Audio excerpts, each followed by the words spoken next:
I know she has a little bit. I'm trying to remember.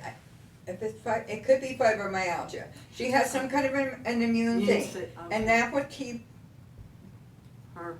I sometimes forget that because sometimes she looks so good. But yes, that would keep her more indoors than outdoors. I mean, it would make her more leery, I would imagine, because I figure my age, if I'm out and about, that a lot of people would be. But you know what? Each person has to make a decision for themselves as to whether what they're going to do. I'm glad he started on the Beatitudes today. That should be really good. So, give you one more look before, because that's the other thing is if somebody walks in, well, they'll hear us. They'll find out what we're somebody walked in? No, I said if somebody walks in, they'll sort of figure it out. They'll figure it out. Yeah. I think you're right. They'll figure it out. All right. You ready? What are you looking at me for? Well, I actually looked at all three of you individually, okay. so.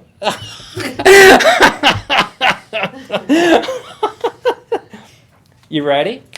Absolutely. So you made the comment that you liked last week. I don't even remember anything last week. What was last week? What did we do? Oh, man, it was heavy. Yeah. Oh, it was great. I mean, because it was the walking through the enchanted grounds. Right. Okay. Right. Would we consider that in And the today's net. age? You know the. Oh, the net. Oh, yeah, And yeah. how they were given the map, and all that was like, oop. Well, there's so many, like last week there were so many little stories. You know what I mean? It was one of those weeks, and we just touched on a couple of them. Yeah. Oh, anyways, you ready? Mm-hmm. This is it. So I mean, it is the end of part one, and this obviously is a story of death. Okay, this is the picture of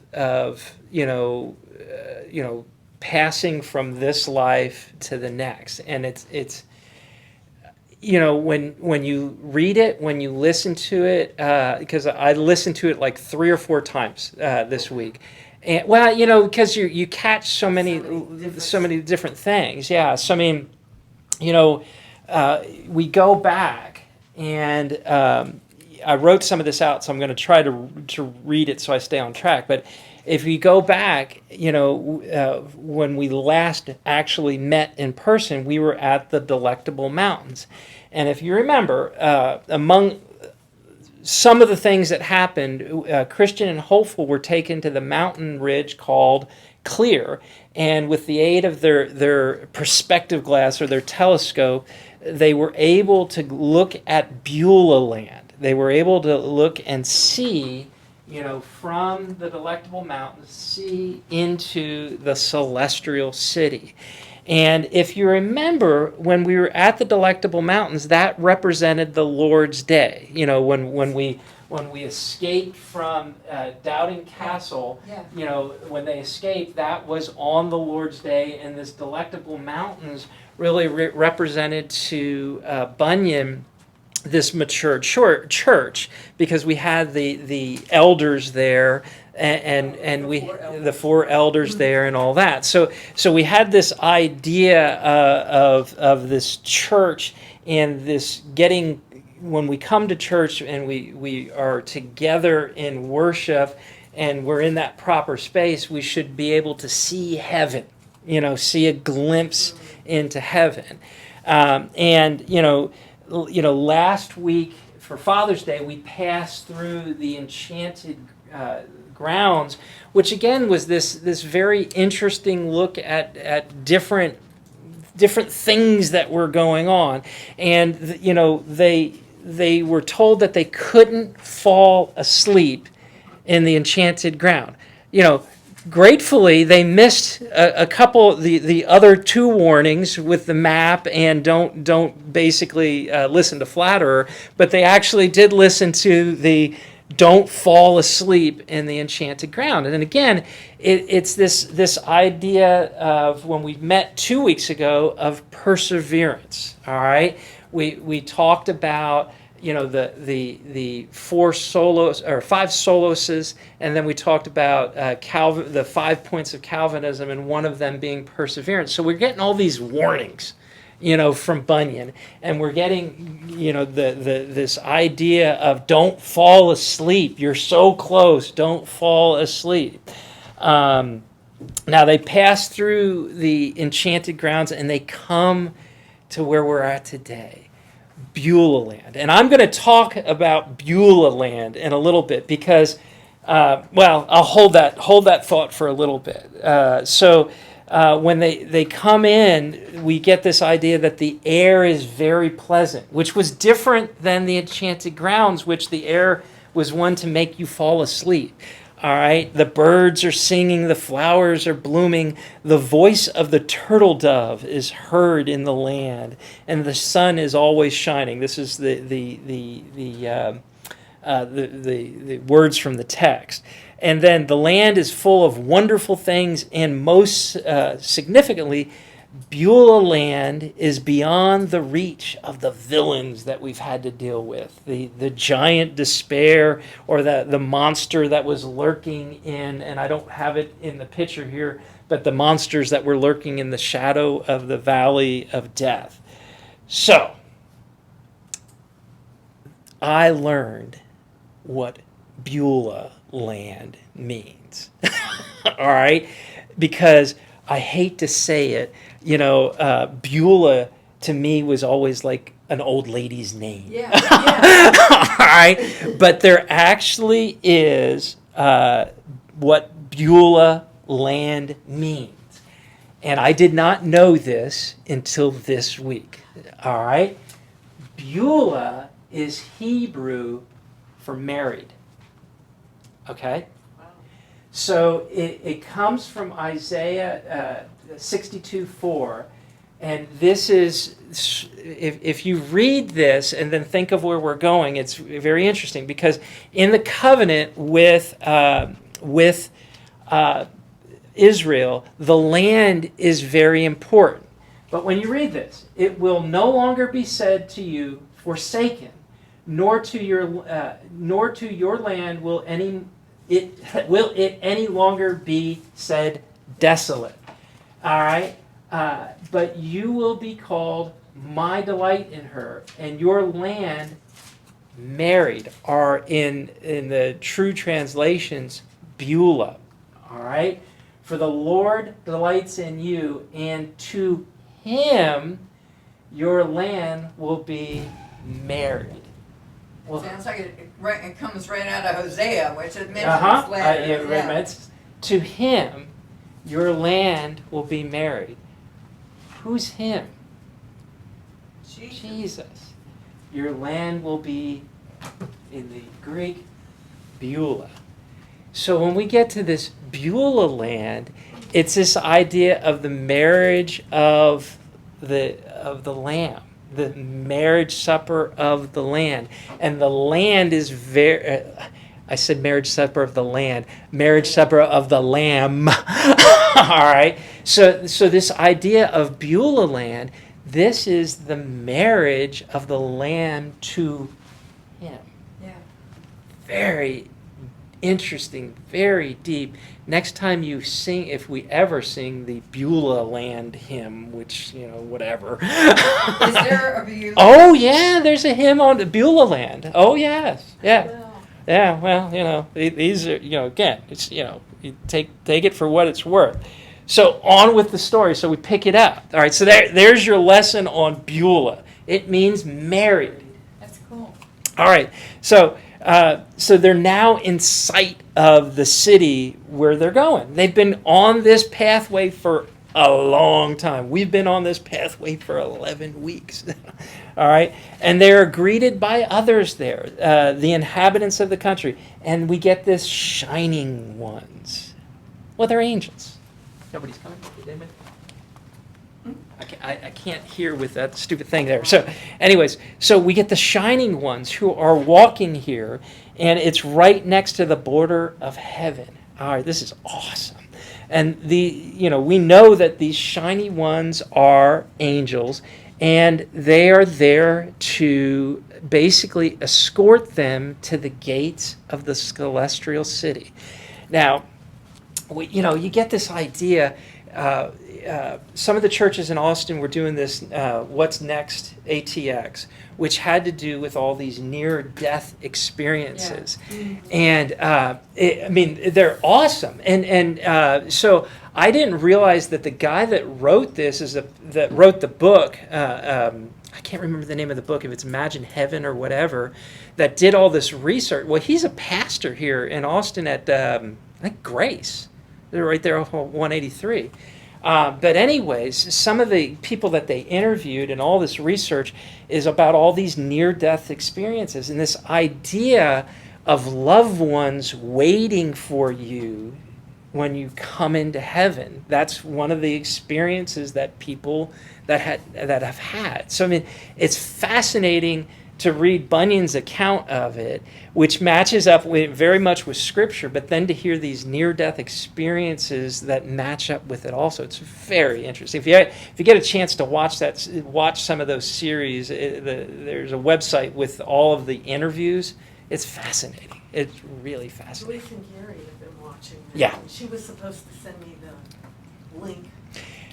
I think it's what'snextatx.com or .org. But Jerry, I can't remember his last name. It starts with a B. But he's the one that did all the interviews, and it's based off of his book. But then there's other research. It's very fascinating. But getting on with our story, so they are going through Beulah Land. These angels are escorting them, and they run in and meet this gardener who tells them that the beautiful vineyards in the gardens are the king's, and they were planted there for the enjoyment and the comfort of the pilgrims. All right? And they refresh themselves with this delectable food, and Bunyan loves food. I don't know if you've noticed, but when we were at the Palace Beautiful, we had this great dinner. We have these instances of food along the way, which is obviously, making. It's very biblical, though. Oh yeah, because the Lord's Supper, Exactly. was, in the New Testament was a supper, was food. You know what I mean? So it's the breaking of bread, the fellowship around a meal. Yes, and the first churches started in homes where people would do that. Oh, They would absolutely. eat, they would break bread, they would, Absolutely.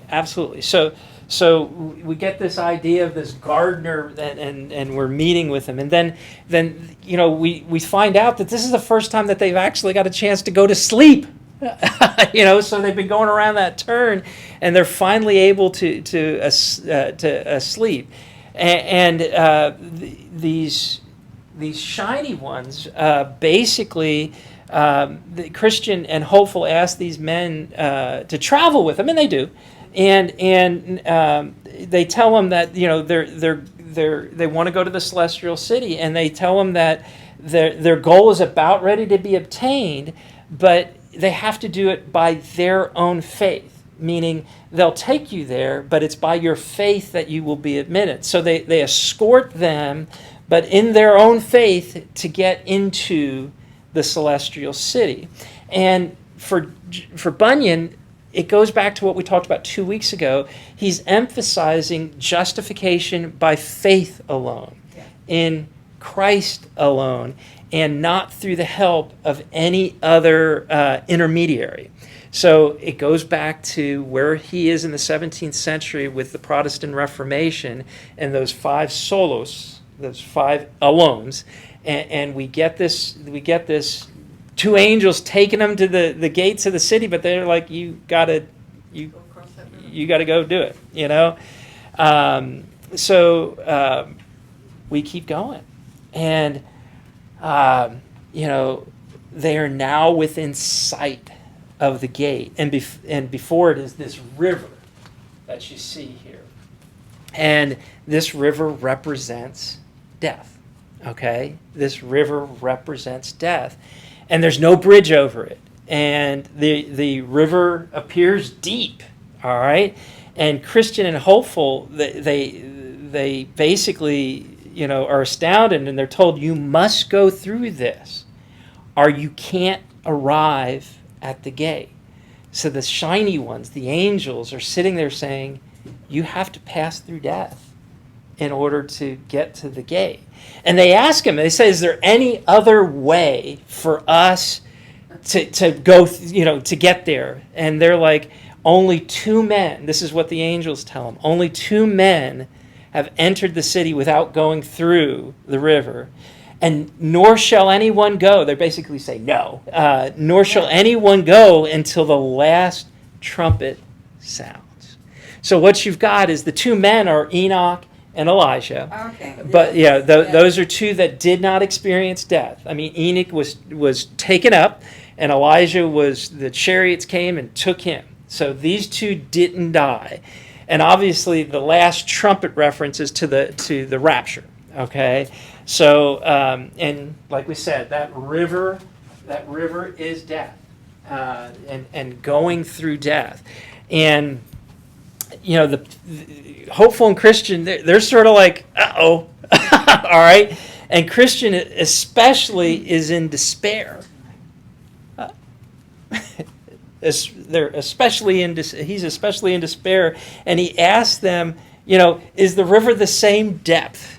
And he said no, but could not offer any other help, and that's what it says there. And the text reads, the angels tell him, you shall find it deeper or shallower according to your trust in the king of the place. So they enter into the water, and Christian immediately begins to sink. Now again, Christian, this is an autobiography, so this of John Bunyan. So Bunyan is sitting there thinking about his own death as he's going this, and he's sinking. All right, how weird is that? He's not gloriously going through to heaven. He's sinking, and he's like struggling, and he's fighting. And he says, I sink in deep waters. The billows or the breakers go over my head. All his waves go over me. And that's quoting the Psalm. That's Psalm 42. And you get this idea of just despair that Christian is going through. But then you get Hopeful. Hopeful is like, be of good cheer, my brother, for I feel the bottom, and it is firm. And Hopeful encouragement doesn't help, because Christian's just like, he's completely overcome now with this great sense of darkness and horror. He's afraid, and he's afraid that he's going to die in the river and not make it to the gate. Now, I've been showing you clips of the animated movie, and I would have loved to show you the clip of this ending, but they mutilated it. I mean, it's just horrible. From the standpoint of, they make it out to be that Christian is being pulled down by the devil. All right? Well, no, he's not. What he's being, it's all in here.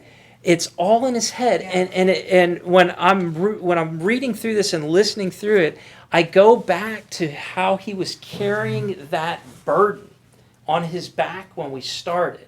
Yeah. And then he let go of that burden at the cross, and we had that wonderful video, from the animation where it rolls down and goes into the sepulchre. It's beautiful.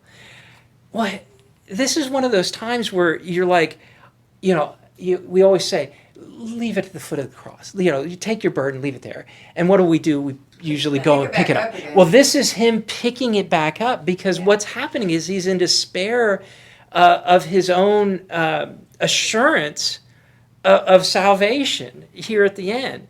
Now, we'll talk about this in a little bit. We all as Christians, go and follow a different path. You know what I mean? So, like, our journey is going to be different. And when we die, our deaths are going to be different. Some people have to you think about it, they have to struggle with cancer or something like that, and it's a prolonged agony, and you can get bitter, you can get mad, or you can make your faith stronger.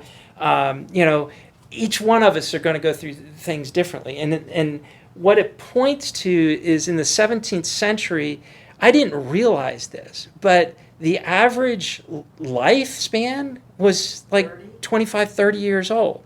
The average lifespan of some of the preachers was like, if you made it to 50, I mean, Spurgeon, I think, only lived until he was like 53. All right? They talked about John Owens, who was a famous preacher at that time. He had 11 children. 10 of them died.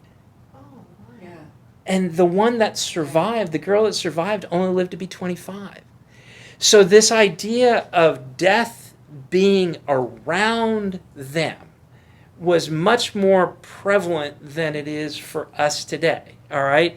And a lot of the preachers back then were also missionaries. Oh, sure. Therefore, their life going was off to these other lands, China, wherever, Oh. and they succumb to the different things going on within that country. Oh, sure. And their families don't live too long. They don't live very long. Oh, yeah. I mean, so yeah, death was around them. Yeah. And I'm going to try to get back on track, but one of the things in the 17th century, and Bunyan writes about this in some of his other writings, and I didn't put the quotes in, but it's this idea of, we talk about living well. They talked about dying well, all right? And this idea that you only have one chance to die, so die well. You can't come back and do it again. That's so foreign to us because we would put you only have one life to live it well. They were thinking more about death. And, I don't know if that's good or bad that we don't think about, in our culture, in our time, about death as much as life. Honestly, I think it's better. I don't know if I want to be sitting around thinking about death, but death was one of those things at that time that was on the top of their mind just because you didn't have that long of a life. I mean, we'd all be dead if we lived in that time period. Today, it seems to me that it is more about walking the walk versus talking the talk. It's step by step doing our best to follow in Christ's footsteps. Yeah. When people see us, when they meet us, when they talk to us, seeing a little bit of Christ in us. And as we get older, maybe seeing more of Christ in us. Yeah. And therefore, it would be more important to me, it's more important to me today that that I love people as well as I can, as fast as I can. Yeah, this idea of living. That's going to show whether I am following Christ's commands. Yeah, this idea of living for Christ versus not living well. That's a worldly kind of a thing. Yeah. You live well because you have this, you have that, you have money, you can go here, you can go there. That's just my mind when I think of it. Yeah. I was listening to a little series on Pilgrim's Progress, and the guy that was talking about this section was talking about, I can't remember the guy's name. I think it was George something. So we'll just call him George something. But he was the head of Oxford. And at that time, you would interview to get into Oxford like around 13 years old. Okay? Wow. Yeah. So he and he gives the story that this guy's study was very dark. because it was in London, so everything was very dark. It's You know, it was dark. rainy and Yeah. cloudy and all that. And so this young man, probably we'd call him a boy of 13 years old, came in, sat down, and was waiting for this guy to interview him. Well, the guy was in the room behind him, and he basically said in the dark, in this low, rumbling voice, "Are you prepared to die?" Well, obviously the kid was a little startled, got up and ran. but the idea, I think, is a good idea. Are we prepared to die? Because this is a world that is temporary.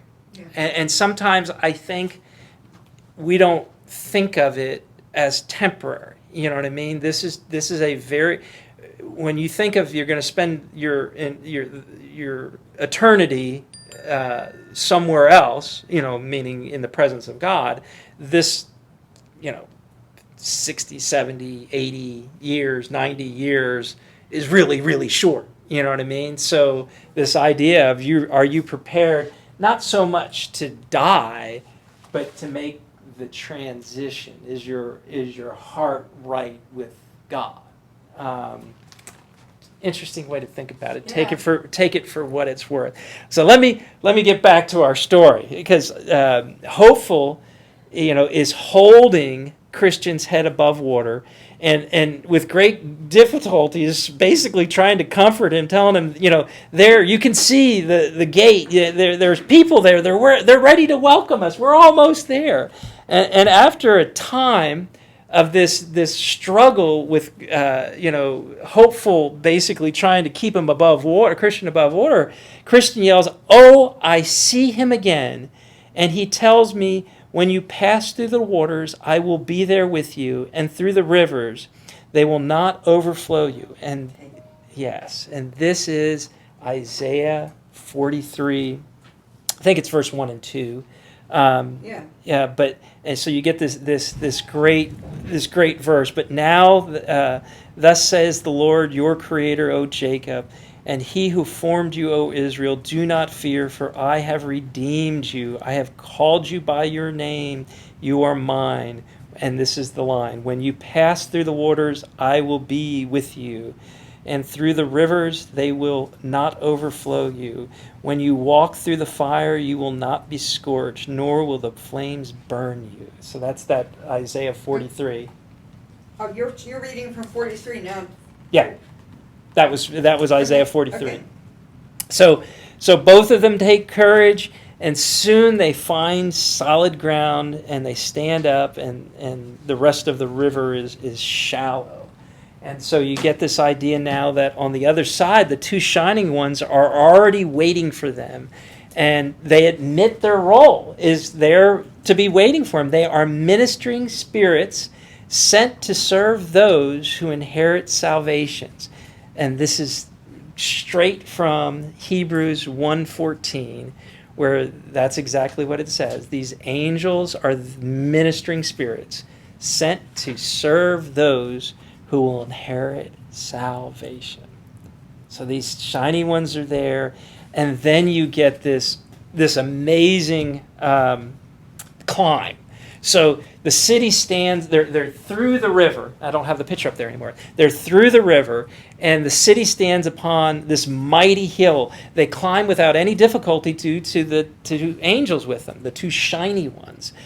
Their mortal garments are left behind in the river. Oh, isn't that a beautiful thought? They're mortal. They're left behind.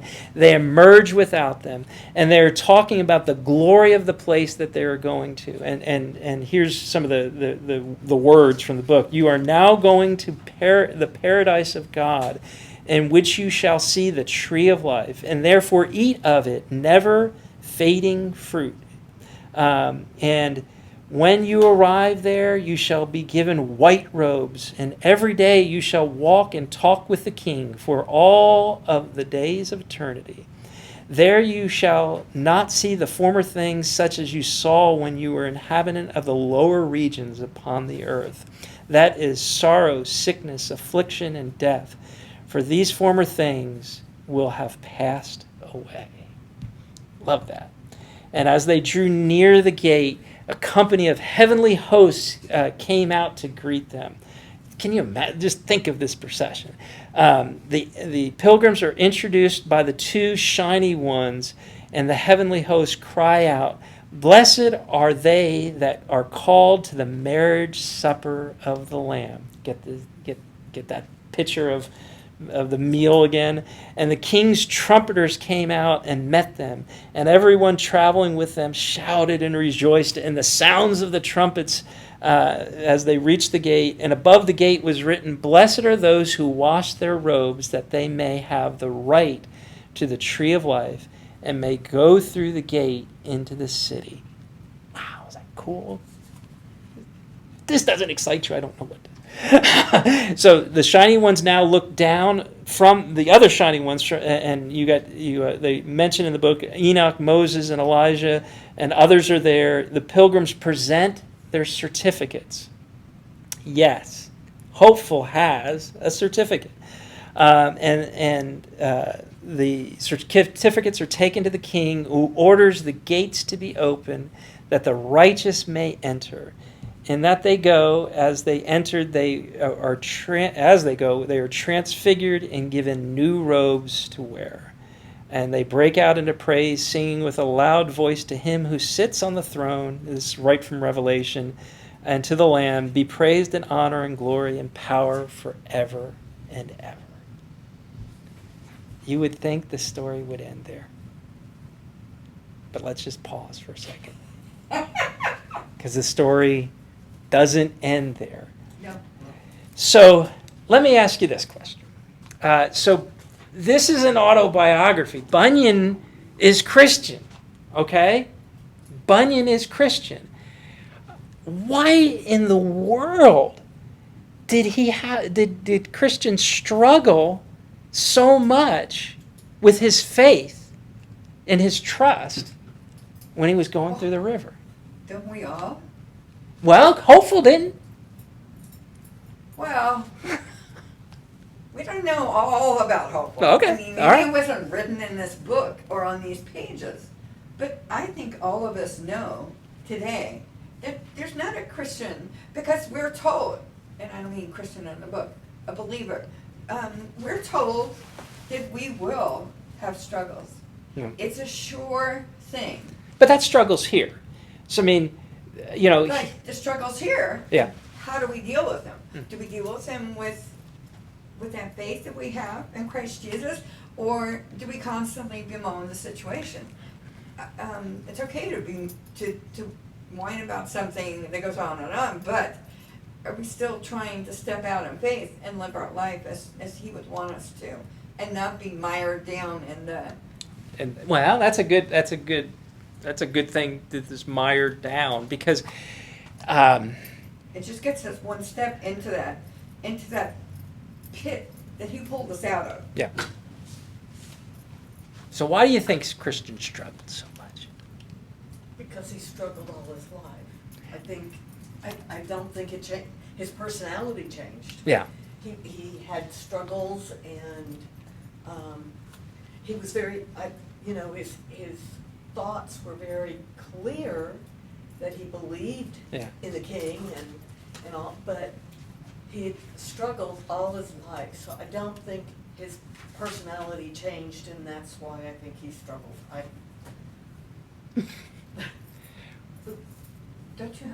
Don't we have to look at when he wrote this? This is not 2020. This is 1672. was published in 1678. Yeah. Life in 1678 was far different than life Oh, sure. today. Yes. I mean, there's no doubt that it's different. But isn't it amazing, though, too, that the same struggles with faith Are still here. are still here? Yeah. One of the things that I thought of, honestly, this morning was this idea of Christian going through this river to the celestial city is very similar when he left the city of destruction and went through the slough of despond to get to the gate, the narrow gate. What happened to him? He sank. He sank at the beginning, and he sank at the end. And that makes me just think more of him. I'm sorry. I mean, seriously, because he still put one foot in front of the other. And where did we start? Way out there? Yeah. Oh, yeah. And oh, yeah. This map is like tiny he now. took Yeah. step by step by step Yeah. by step. Made a wrong turn, as we do Yep. at many times, and then come back to me, this is just a huge, vivid picture of spiritual warfare, Well, now that from brings beginning to end. well, that brings me to another question. Since you led me into it so nicely, and I didn't even tell you this, Whatever but- I can do to help. the theme that you get, especially the warnings that you get from Bunyan, really point to this idea of a struggle, of a battle. Always have to be on alert and all that. Sorry. Oh, it's okay. As long as it's not somebody trying to buy a house. Pick that one up. But why do you think that, we've got so much prosperity gospel going on today? We got such, there's nothing wrong with positive thinking, okay? In fact, we should lean towards positive thinking, but this idea of not wanting to admit that the Christian life is a struggle, that the Christian life is a spiritual warfare, that is a battle. Yeah. Why is that? Why do we not? ask? Yeah, why do we not recognize that today? Because I think you can agree with me that if you went and said, to somebody sitting in fellowship hall, tell me about the Christian life, what is it? The first couple of words is not going to be, it's a struggle, it's a battle. Maybe I'm guessing, I don't know. Maybe it's because we're not, and when I say we, I don't mean just here, but maybe because we're not hearing as much about the danger and the war as we are, I don't even know how to put it into words. This is, we wouldn't hear this from our pulpit, any pulpit today, probably. It would be rare. Yeah, and so therefore maybe we need to hear more about, in general. I'm using the word we because I don't. No, it's want okay. to No, hear we. I'm just saying that if it's not preached periodically, maybe more than periodically, once every 10 years, if it's not preached, then people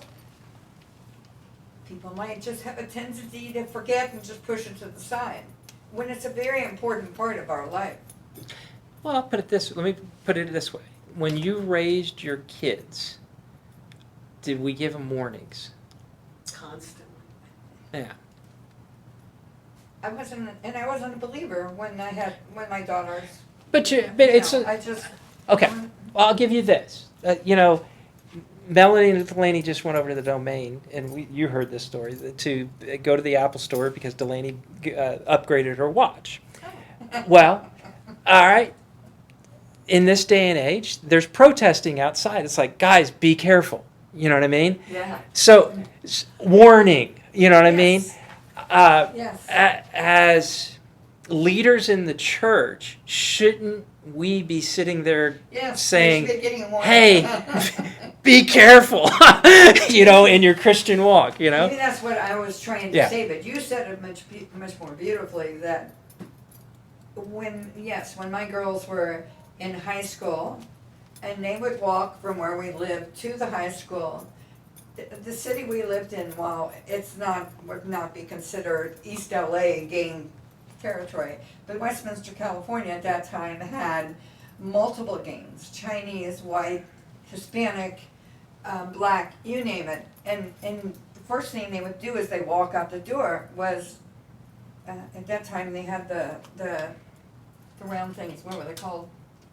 You put your CD in there. So a DVD or Oh, Walkman. you put your Walkman. Yeah. earphones on? So they would get that out, they would put their headphones on. I said, you don't do that. How are you gonna hear someone coming up from behind and you had to, between our house and the high school, beware almost every step of the way because you don't know what's gonna. Yeah, but we warn our kids all the time. Be careful. Don't be doing that. You know what I mean? I mean, that's what we do as parents. We sit there and want to protect them. And I think,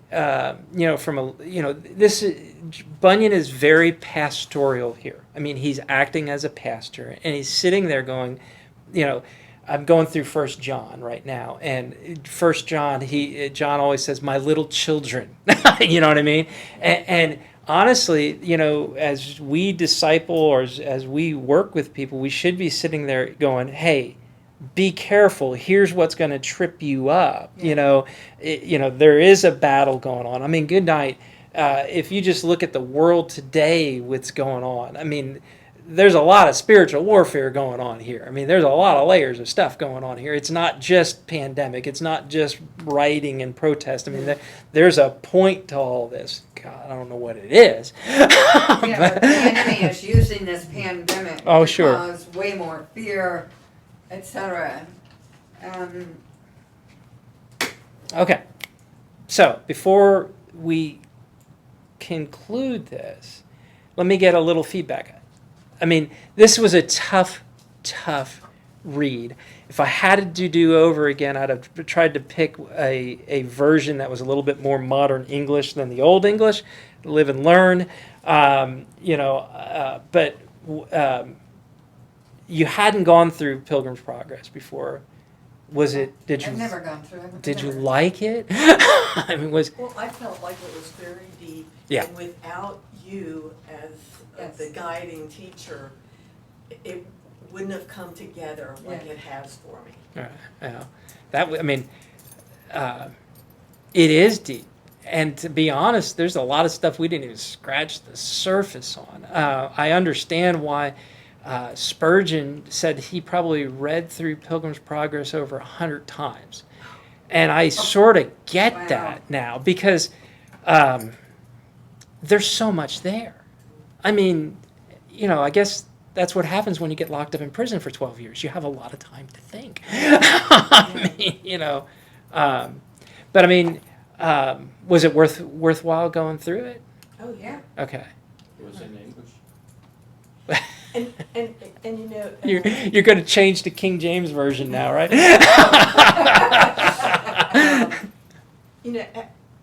At first I can tell you it was very hard. Yeah.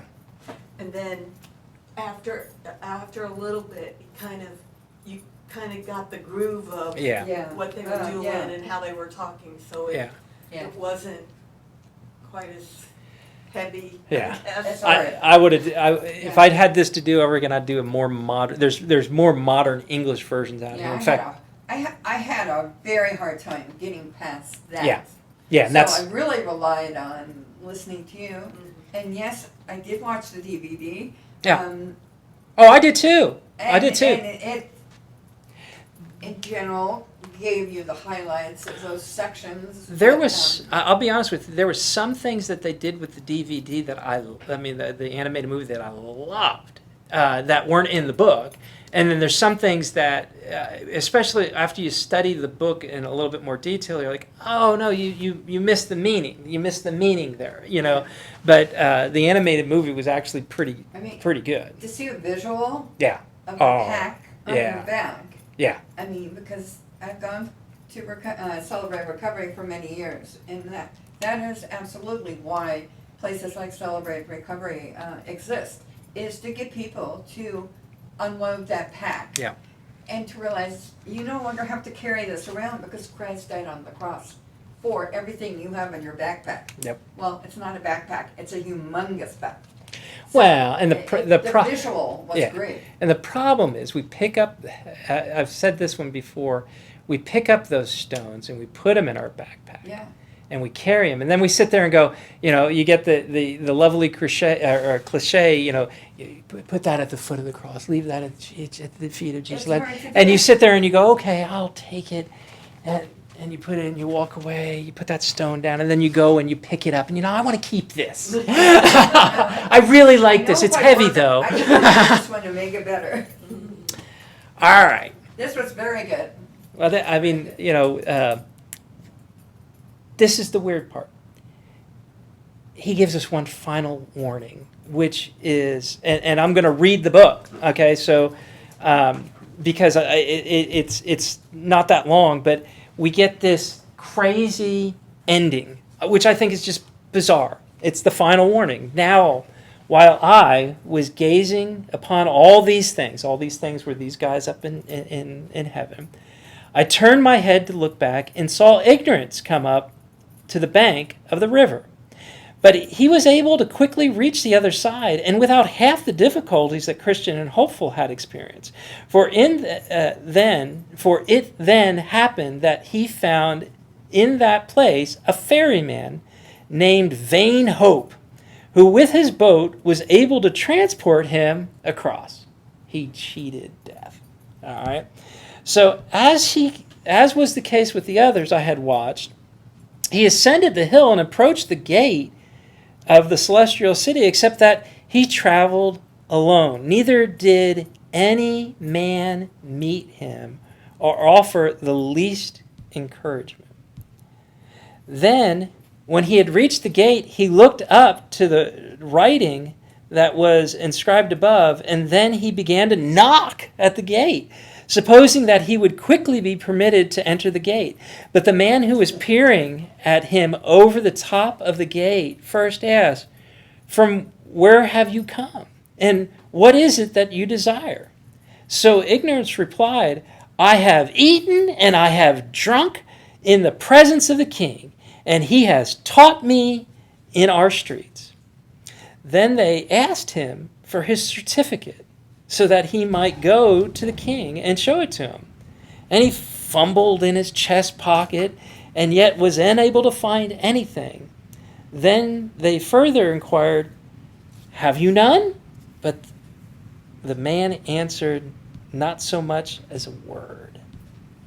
So they told the king, but he would not come down to see him. Instead, he commanded the same two shiny ones who had previously conducted Christian and Hopeful to the city to seize Ignorance, bind him hand and foot, and carry him away. Then they took him up and carried him through the air to the door that I had earlier seen in the side below the Delectable Mountains, and dispatched him there. Then I saw that there was a way to heaven, even from the gates of heaven. I'm sorry. There was a way to hell, even from the gates of heaven, as well as from the city of destruction. So I awoke, and behold, it was a dream.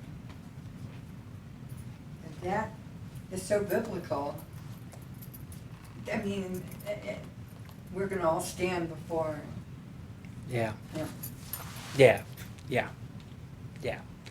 I mean, the last warning. I mean, honestly, you get the beauty of them, Christian and Hopeful, being taken by the two, going through the river, up to the gate, all the pomp, the circumstance, and you get this beautiful, like, wow, yeah, this is awesome. And then you get this ending, which is like, gives you chills. So, it quotes Matthew 22:13. Yep. Then the king said to the servants, "Bind him hand and foot and throw him into the outer darkness. In that place there will be weeping and gnashing of teeth. For many are called, but few are chosen." Yep. And Jesus talks about this throughout his time, the 3 years on earth, about those people who claim that they are friends of his, that they know him, and yet, and he asks that, when have you fed one of mine? When have you given Oh yeah. drink to one of mine? When have you cared for one of mine, loved one of mine. Yep. Yep. No, it's frightening. That's a warning we need to Yep. keep in mind. So there you go. Good job. There you go. Good job. So, last question. Why did Bunyan end with ignorance instead of ending with Christian and hopeful? To warn you, Yes. to warn us. Yes. He's kind of trying to save as many people as he can. Yep. Because he was a preacher, and Yep. his job was. Yep. So we don't get so sanctimonious because we are a believer. There's so much more Well, there's so many, to being a believer than just, I believe in Jesus Christ and his death on the cross. He rose and he's ascended to. Well, I mean, honestly, what I did today is I listened through the whole first part, the whole book. It doesn't take that. It doesn't take that long, especially at double time. It doesn't take but a couple hours. But there's so many little funny things that are in Pilgrim's Progress. You're talking about that one, and I think about when faith or Christian caught up to Faithful after the valley of the shadow of death, and Faithful wouldn't stop. He was keeping going, and Christian ran and it's like, hey, wait for me, and he goes before him and then falls down and trips because he was running too fast, and he has to. And the first shall be last, and the last shall be first. Yeah. So, Where does it say about speaks specifically to that about thinking that we're so good, and then we have a fall. Oh yeah. It's a pride thing that comes into play. Oh. Don't do that. Because guess what? We're no better than anyone else, believer or not. You got that right. So we're done. That is it for the Pilgrim's Progress. I'm somewhat sad. No class next week. Fair warning. We'll start part 3 on the 12th. You have the first outline here. Here's the fair warning. This section, especially compared to the last part 2, this part will go by fast because just a handful of chapters. You can see the schedule there, and basically besides man as male and female, chapter 22, and then chapter 24, sin, everything's 1 week chapters. So they're pretty quick chapters. So point being, keep your reading on, because you won't be able to catch up. And you've decided we're going to do supernatural versus the unseen. What I'm doing is I'm going to use the book Supernatural. I'm going to bring in stuff from the unseen realm. Okay. So Supernatural is the abridged version of the unseen realm. So will you be ordering those books just Yes. a little ahead of time so we could start reading? I'll actually get with Lisa after the 4th and have her go ahead and order them. Awesome. They're in stock and all that. So I mean, Yeah. they'll get here in like a couple of days. So you'll have those in plenty of time. That one is, I think, 15 chapters or so. I can't remember. So the idea is we'll just do a chapter. We'll just do a lesson. So so that's that. So there you go. Thank you. Good job. And you know what I forgot to do the last couple of weeks? Pray. Emma, do you mind ending us with prayer? Dear Heavenly Father, we just thank you for this time. We thank you for Chris's help with this very interesting, very detailed, very warning book that we have just completed. And we just thank you for the time. We thank you for the information. We ask that you bless us with the right answers and to follow the warnings. Lord, be with the families that aren't here tonight, and bless the United States as we celebrate the 4th of July. And I just pray for our president, I pray for our country, and I pray for this world to have some peace and knowledge and the wisdom to use it. All this I ask in your precious name. Amen. Amen. Now, just word of warning, I don't know what's going to happen with, if they, I don't think they're going to shut everything down again, because I think they fixed that one from the first time they shut everything down. I think houses of worship, which this is, where it will stay open. So we'll just keep going until somebody takes away the keys. Yeah. And when people come, they come, and that'll be great. So there you go. I just put you on the list because they know your email.